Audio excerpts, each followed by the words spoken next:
You collapse on the couch after a full day of doing absolutely nothing. Your body feels like lead, your mind foggy. Why am I so tired? You wonder.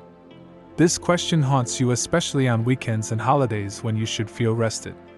Yet somehow, those days off leave you more exhausted than your workdays. This isn't just ordinary tiredness. It's a bone-deep fatigue that persists regardless of how much sleep you get. The modern phenomenon has a name: rest deficit. Not because you don't rest enough, but because your rest isn't actually restful. The paradox troubles millions. You sleep 8 hours, take weekends off, use vacation days, yet remain perpetually drained. The reason lies deeper than physical exertion. Your exhaustion stems from places you might not expect.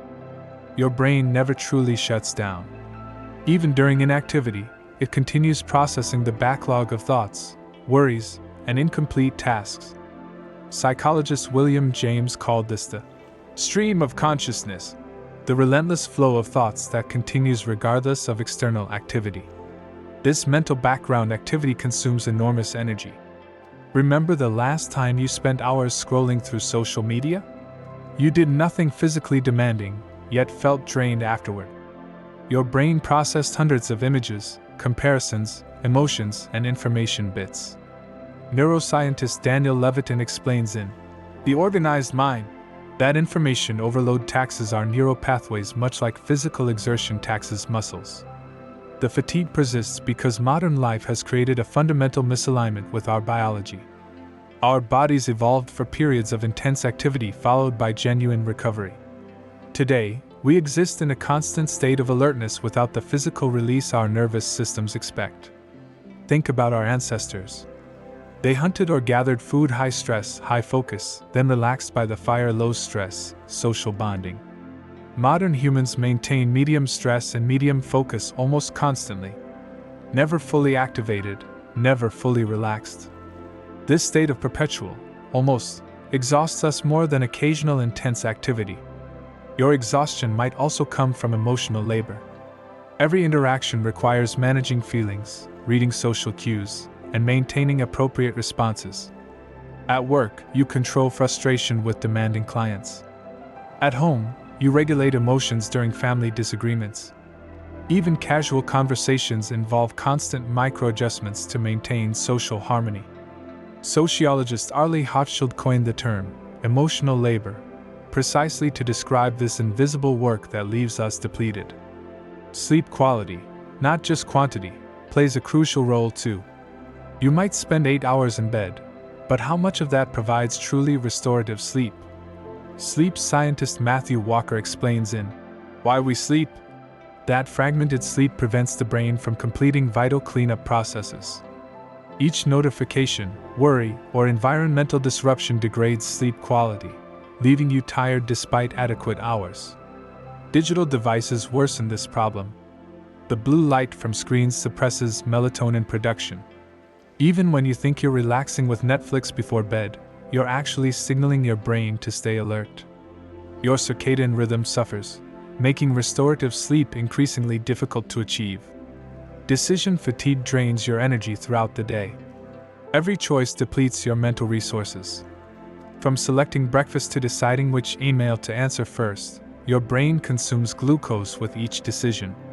Psychologist Roy Baumeister found that willpower operates like a muscle it fatigues with use and requires recovery. By evening, your decision-making ability diminishes significantly, creating mental exhaustion. The pressure of productivity culture exacerbates this fatigue. Even during free time, you feel guilty for wasting hours.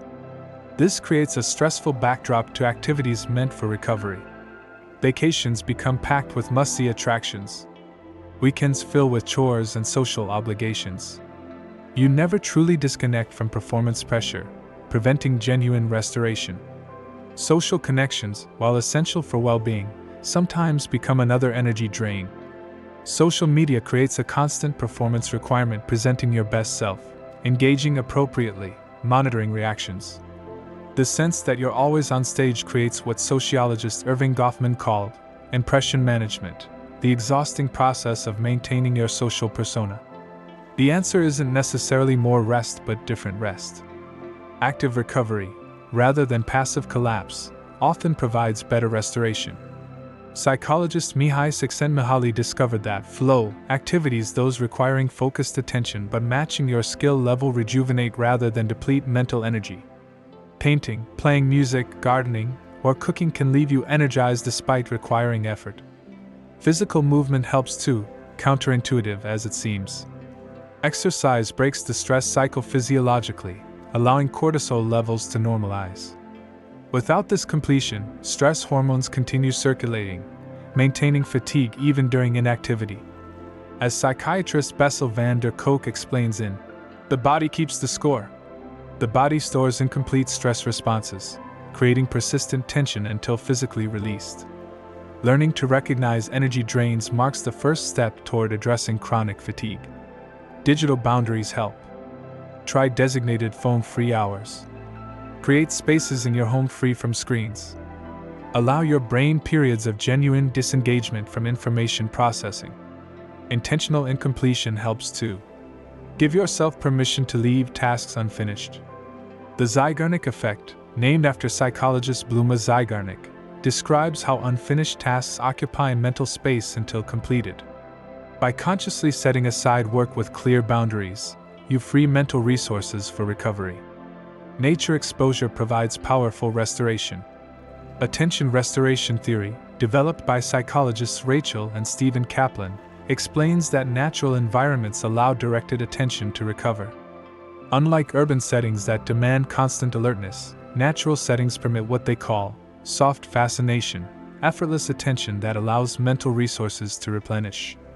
Your exhaustion despite physical rest signals a deeper need for multidimensional recovery. Physical, mental, emotional, and social energies each require different replenishment strategies. Try tracking which activities truly restore your energy versus those that merely distract without refreshing. Remember that tiredness serves as your body's communication system. Chronic fatigue might indicate your current lifestyle doesn't align with your deeper needs. Instead of pushing through with more caffeine or willpower, listen to the message. Your exhaustion points toward necessary changes in how you structure both work and recovery. True rest requires courage in a culture that valorizes constant productivity. By understanding the hidden causes of your fatigue, you can begin designing a life that allows for genuine restoration. Your tiredness isn't weakness or laziness, it's valuable feedback from a system seeking balance. The path to sustainable energy starts with respecting these signals rather than overriding them.